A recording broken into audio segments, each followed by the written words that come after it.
Welcome to our tax return course. This course has been designed to prepare anyone to calculate tax liability using income from different sources, identifying allowable expenses and reliefs, and fill in and submit a self-assessment online using free Inland Revenue provided software. This first part of our tax return course introduces the most important theoretical issues of self-assessment and shows how to create an account on the HMRC website, allowing you access to free online software for completing your self-assessment. By the end of the first part of the course, you will be able to identify what your taxable incomes are, what your allowable expenses are, and you will understand how to calculate the amount of tax liability due or to be refunded. A self-assessment tax return process involves calculating tax liability on all taxable income that you might have. To come up with the correct taxable income figure, you have to identify and take into account all your income, capital gains, expenses, allowances, and reliefs. Not everyone is required to fill in and submit a self-assessment. Those working as employees through the PAYE system will usually not be required to calculate and pay any taxes because it is done by your employer. However, millions of people in the UK are required to fill in and submit a self-assessment every year and pay their taxes and national insurance contributions by themselves. If any of the following applies to you, you are required to complete a self-assessment. If you are working as self-employed or have been a member of a partnership or a company director, if you have received income from property, if you are claiming employment-related expenses worth over £2,500, if you receive bank interest or dividend payments of £10,000 or more, if you receive income from overseas, have income totalling £100,000 or more, or received capital gains from selling or disposing capital gains tax-qualified assets such as property, shares or private possessions worth over £6,000. This illustration of the self-assessment tax return shows small boxes representing different types of taxable income sources and a big box in the middle representing the self-assessment process. You can see that all the income feeds into the self-assessment process, generating a total taxable income, which is then taxed at appropriate tax rates. This simply means that, if you're required to complete a self-assessment, you will have to consider all the income that you had during the tax year when calculating your tax liability. The self-assessment process can look hard at first glance, and you might think that it would take months or even years to learn. This course will show you that the self-assessment process is something that everyone can learn, understand and process within a few hours without the help of professional consultants or spending years in college studying accounting. In order to understand what self-assessment is, we suggest you look at it as a maths exercise like the ones we had in school, where we were given conditions describing the situation, a table of constants providing fixed information about the situation, different formulas to use, and of course, every exercise has a task. By comparing the self-assessment process with an ordinary exercise from school, you will be surprised to find out that a self-assessment is no harder than those maths problems that we had at school.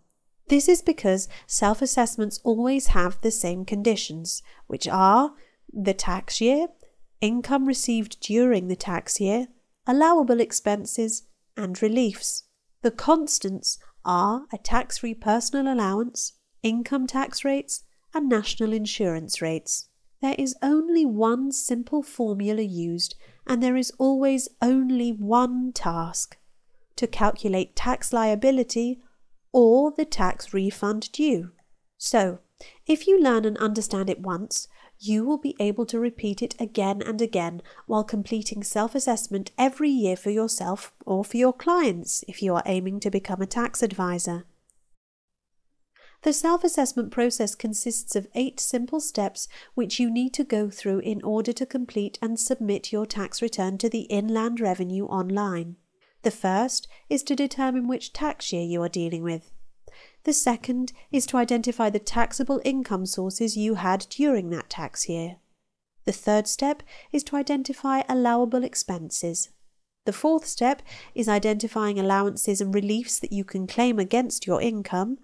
The fifth is to determine taxable income. The sixth, to apply appropriate tax rates. The seventh is to calculate tax liability or tax refund due. And finally, fill in and submit a self-assessment form online. The rest of this first part of the course will look at each step in closer detail. Step 1 is to determine which tax year you are dealing with. The tax year lasts for 12 months, just like a calendar year. However, the start and end dates are different from the calendar year. The start date of every tax year is the 6th of April, and the end date of every tax year is the 5th of April. The period between the 6th of April and the 5th of April is known as the tax year in the UK. Therefore, every tax year always starts in one calendar year and finishes in the following calendar year. When we talk about tax years, we say in what year it started and in what year it finished. For example, the tax year which started on the 6th of April 2010 and finished on the 5th of April 2011 is called the 2010 to 2011 tax year. Previous years are 2009 to 2010, 2008 to 2009, and so on. Completing a self-assessment for a particular year will mean considering all income received and expenses made within that particular tax year. Step 2 is to determine what taxable income sources we had during the tax year we are dealing with. Among the most popular taxable incomes are earnings from employment, earnings from self-employment, property income, pensions, interest on most savings, dividend payments, and capital gains. Working tax credits, pension tax credits, income received from individual savings accounts, premium bonds, national lottery winnings or student loans are not taxable income and should not be considered in your self-assessment process. Step 3 is to determine allowable expenses that we had during the tax year. It's important to know that you can claim expenses that were wholly and exclusively required for your business or work purposes. The most popular allowable expenses are travel, rent, phone bills, accountant and legal fees, repairs and renewals, goods for resale, wages, and salaries. Step 4 is to determine what allowances, if any, we can claim against our income. Allowances can be claimed for expenditure on long-lasting business or work-related assets. All expenditures on these kind of assets are said to go into a pool. The total amount in the pool is considered at the end of the year. There are several allowances that we can claim against our taxable income. Annual investment allowance can be claimed for expenditures such as tools required to complete the job, vans, computers, machinery and furniture. Expenditure on these kinds of assets can be fully claimed against taxable income in the tax year they were made in. However, there is a limit up to which you can claim the allowance every year, and this limit may differ from one year to another. For example, in the 2009 to 2010 tax year, there was a limit of £50,000. In the tax year 2010 to 2011, the limit will be £100,000. And for the tax year 2011 to 2012, the maximum limit will be £25,000. The excessive amount qualifies for a writing down allowance, which is 20% of the value remaining in the pool. Expenditure on cars can be claimed as capital allowance at a 20% rate per year. Step 5 is to determine your taxable income for the year. It is a very simple task to complete. Simply apply the formula that you can see on screen now and you will end up with your taxable income. Take your total income figure, which includes income from all sources, subtract allowable expenses such as business travel, phone bills, and so on. Subtract allowances such as an annual investment allowance, writing down allowance, or personal allowance, and come up with a taxable income figure.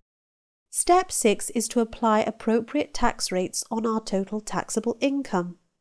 Most of UK residents are allowed to apply a 0% tax rate on a certain amount of their taxable income every year. This amount is known as a personal allowance or tax-free allowance.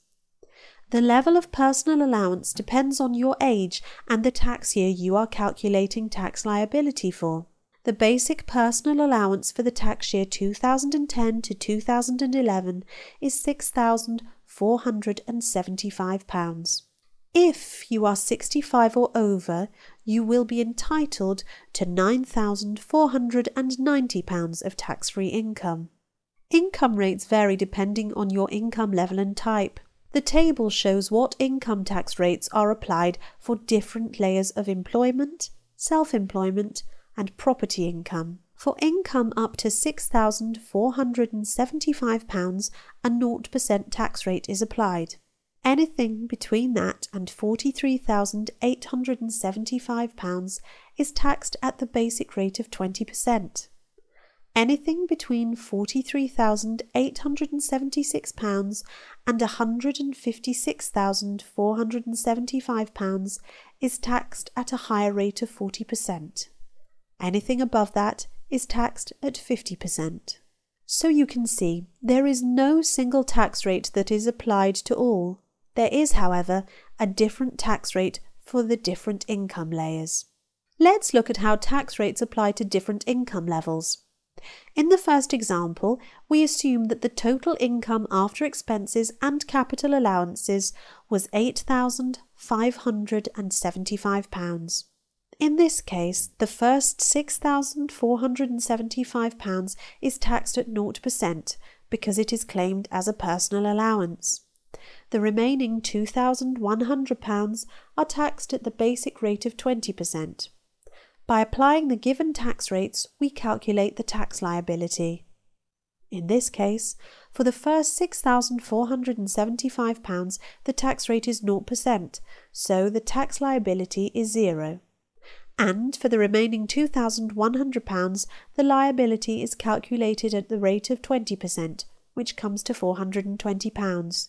So, the total income tax liability is £420. In the second example, we assume that income after expenses was £48,575. £6,475 is claimed as a personal allowance and taxed at the 0% rate. The subsequent £37,400 is taxed at the basic rate of 20%. And the remaining £4,700 is taxed at the higher rate of 40%. By applying the given tax rates, we calculate tax liability.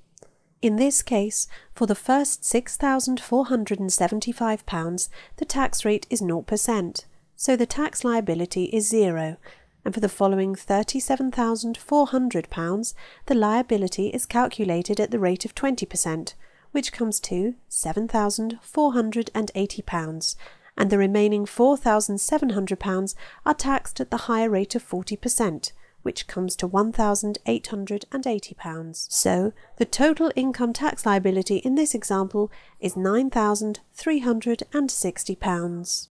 This is just a very brief taste of what our full online course offers. Completing an online self-assessment tax return does not have to be boring and complicated if you just follow a set of very clear and simple rules. Our complete course goes further in depth with all areas of the tax return process, explaining, simplifying, and using both theory and practice as tools to further your learning and understanding. It is a course designed to prove that completing your self-assessment can be quick and easy if you follow and implement our method. We have a range of 4 courses available, which are Tax Return for the Self-Employed, Tax Return for Property Business, Tax Return for Employment and Dividends, and the course for Tax Agents, which contains all 3 above courses, plus all required information and guidance on becoming an authorised tax agent in the UK.